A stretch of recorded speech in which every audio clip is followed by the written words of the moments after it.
Perkenalkan, kami dari kelompok 6 yang terdiri dari Fania Eka dengan NIM 2003 101033, Sherly Aldenia dengan NIM 2003 101035, Yesilia Rima dengan NIM 2003 101043, Tri Yulistian dengan NIM 2003 101045, dan Rani Dwi Meisya Putri dengan NIM 2003 101049. Di sini kami akan memberikan materi mengenai konvergensi akuntansi.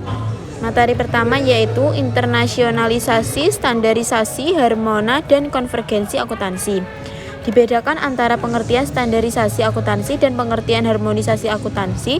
Standarisasi mengacu pada pergerakan yang keseragamaan, a movement towards uniformity. Upaya standarisasi dalam konteks umum berskala internasional dapat dilaksanakan dengan menyusun satu set standar baru yang diberlakukan untuk seluruh negara atau memberlakukan satu set standar tertentu yang telah ada untuk seluruh negara. Yang terakhir dapat disebut internasionalisasi, yaitu menjadikan satu set standar akuntansi menjadi berlaku dalam skala internasional.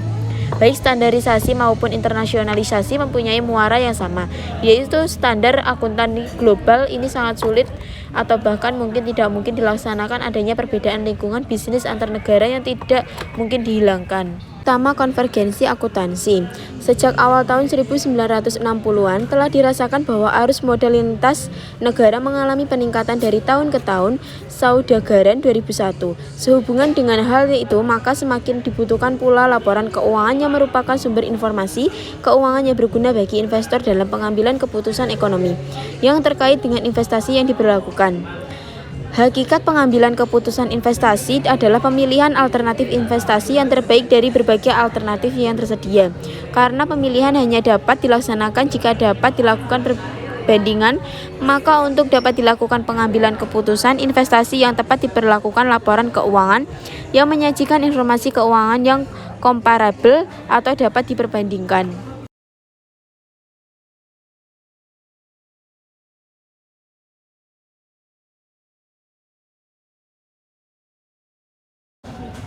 Dorongan terhadap konvergensi akuntansi. Pada awalnya, pelaksanaan konvergensi akuntansi dipelopori oleh badan-badan politik dan organisasi-organisasi akuntansi profesional. Setelah itu, dorongan konvergensi berasal dari penyusun dan kelompok-kelompok pengguna laporan keuangan. Mereka itu adalah perusahaan multinasional atau MNC yang menyusun laporan keuangan, para regulator yang memonitor pasar modal, industri sekuritas, atau termasuk bursa efek yang merasa secara signifikan terhadap dampak dari diversitas akuntansi, dan negara-negara berkembang yang sering mengalami kelangkaan sumber yang diperlukan untuk mengembangkan standar akuntansinya sendiri, atau Saudagaraan 2001. Organisasi internasional pendorong konvergensi. Yang pertama yaitu Commission of the Europe Union yang disebut Europe Commission atau IC.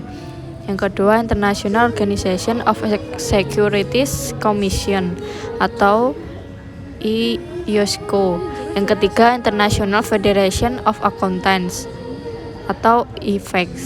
Yang keempat, United Nations Intergovernmental Working Group of Experts on International Standards of Accounting and Reporting atau ISAR, bagian dari United Nations Conference on Trade and Development atau UNCTAD. Yang terakhir, Organization for Economic Cooperation and Development Working Group on Accounting Standards atau OECD Working Group. International Accounting Standards Board atau IASB. IASB didirikan tahun 1973 oleh organisasi-organisasi akuntansi profesional di 9 negara dan merupakan badan penyusun standar sektor swasta yang independen. Pada tahun 2001, IASB direstrukturisasi menjadi International Accounting Standard Board atau IASB. Tujuan IASB yaitu yang pertama, menyusun satu set tunggal standar akuntansi global yang berkualitas tinggi, dapat dipahami dan dapat dilaksanakan, yang menuntut agar informasi yang disajikan dalam laporan keuangan dan pelaporan keuangan yang lain berkualitas tinggi, transparan dan komparabel sehingga dapat membantu para partisipan pasar modal dunia serta para pemakai lain dalam pengambilan keputusan ekonomi. 2. Mendorong penggunaan dan aplikasi secara cermat standar-standar tersebut. 3. Memenuhi tujuan-tujuan yang terkait butir 1 dan 2 dan setepat mungkin memperhatikan kebutuhan entitas kecil dan menengah serta ekonomi yang bermunculan. Yang terakhir, melaksanakan konvergensi standar-standar akuntansi nasional dan IFRS sehingga tercapai standar berkualitas tinggi. International Organization of Securities Commission atau IOSCO. IOSCO merupakan organisasi yang beranggotakan para regulator sekuritas yang berasal dari lebih dari 100 negara. Tujuan para anggota organisasi ini adalah 1. Bekerja sama untuk mempromosikan standar-standar regulasi yang tinggi untuk memelihara pasar yang sehat, efisien, dan adil. 2. Bertukar informasi atas pengalaman mereka masing-masing untuk meningkatkan pengembangan pasar modal domestik. 3. Mempersatukan upaya mereka untuk menetapkan standar dan melakukan pengawasan yang efektif terhadap transaksi-transaksi sekuritas internasional. Saling memberikan bantuan untuk meningkatkan integritas pasar melalui aplikasi standar secara ketat dan penindakan yang efektif terhadap pelanggaran. Pengakuan dan dukungan terhadap IASB. 1. Standar-standar tersebut digunakan oleh banyak negara sebagai dasar menyusun standar-standar akuntansi mereka atau diadopsi sepenuhnya. 2. Standar-standar tersebut diterima oleh banyak bursa efek dan para regulator yang mengizinkan baik perusahaan asing maupun domestik untuk menyusun laporan keuangan yang sesuai dengan IFRS. 3. Standar-standar tersebut diakui oleh masyarakat Eropa dan badan-badan supranasional lain pada tahun 2005. EC mengesahkan adopsi IFRS daripada mengamandemen instruksi yang ada. EC lebih memilih untuk bersosialisasi dengan upaya-upaya IASC dan IASB dan IOSCO dalam melaksanakan konvergensi standar-standar akuntansi sekarang dalam menyusun laporan keuangan konsolidasian perusahaan-perusahaan Uni Eropa yang terdaftar pada bursa efek ternama menggunakan IFRS. Tanggapan Amerika Serikat pada saat itu, SEC menyatakan dukungannya terhadap tujuan IASB untuk menyusun standar akuntansi yang digunakan untuk menyusun laporan keuangan yang diterbitkan dengan tujuan penawaran saham lintas negara. Tetapi SEC mengajukan 3 syarat, yaitu bahwa standar-standar yang diterbitkan IASB harus 1. Meliputi 1 set pernyataan akuntansi yang membentuk sebuah basis akuntansi berterima umum yang komprehensif. 2. Harus berkualitas tinggi, yaitu harus menghasilkan komparabilitas dan transparansi serta memberikan disclosure penuh. 3. Harus diinterpretasi dan diaplikasikan dengan ketat. Tanggapan masyarakat Eropa. Pada tahun 1995, masyarakat Eropa mengadopsi pendekatan konvergensi akuntansi yang baru yang disebut sebagai strategi akuntansi baru. Pada tahun 2000, ME mengadopsi strategi pelaporan keuangan baru yang didasarkan pada regulasi yang diusulkan bahwa semua perusahaan UE yang terdaftar pada pasar yang terregulasi termasuk bank, perusahaan asuransi, dan usaha kecil dan menengah menyusun laporan konsolidasi sesuai dengan IFRS. Pada tahun 2003 telah dibuat desain untuk memperkuat pelaksanaan IFRS di Eropa.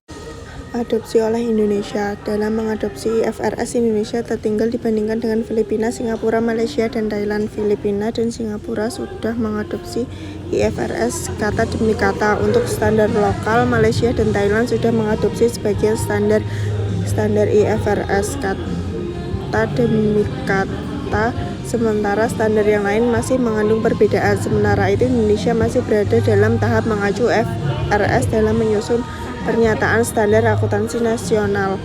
Indonesia memutuskan untuk melaksanakan konferensi terhadap IAS atau IFRS pada tahun 1994 sampai dengan disusunnya standar akuntansi keuangan Januari 2007.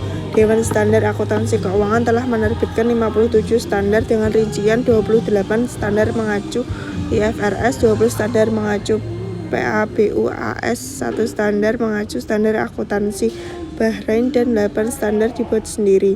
Pada tahun 1999, ASEAN Development Bank menyatakan bahwa dalam hal substansinya 90% pernyataan standar akupansi keuangan sama dengan IAS.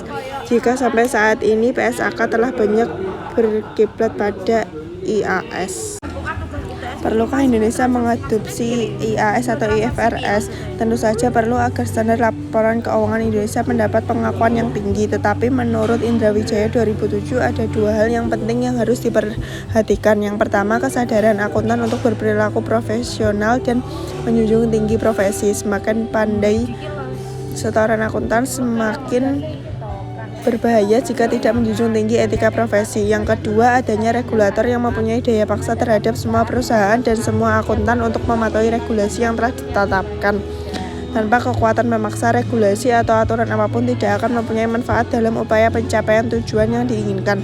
Brown dan Tarca 2005 menyatakan bahwa adopsi IFRS adalah untuk meningkatkan kualitas dan daya banding informasi keuangan. Namun tanpa regulatory oversight yang ketat, tujuan tersebut tidak akan tercapai. Masalah usaha kecil dan menengah. Lama sebelum diterbitkannya IFRS telah muncul isu Big GAAP dan Little GAAP. Standar IFRS ditujukan untuk perusahaan besar, bukan usaha kecil dan menengah. Bagi UKM, penerapan standar-standar tersebut adalah terlalu mahal, tidak efisien dan juga tidak efektif. Biayanya besar. Demikian pula waktu yang mereka gunakan untuk menyusun laporan keuangan. Oleh karena itu diperlukan standar khusus untuk UKM. Ada sejumlah alasan mengapa IASB bersedia melaksanakan proyek ini, yaitu standar yang disusun oleh IASB memang dirancang untuk perusahaan publik, bukan untuk UKM. UKM mengeluh tentang terlalu kompleks dan terlalu mahalnya biaya implementasi standar IFRS penuh. Jika tidak diatur secara khusus, dikhawatirkan akan terjadi diversitas praktik dari satu negara terhadap negara lain. Adanya standar yang lebih sederhana akan membantu melancarkan transisi bagi perusahaan yang sedang tumbuh yang masih merupakan UKM dan merencanakan nantinya akan mendaftar di pasar modal. Bagi negara berkembang yang kebanyakan perusahaan UKM, adopsi IFRS yang disederhanakan ini dapat meningkatkan daya tarik mereka terhadap investasi asing.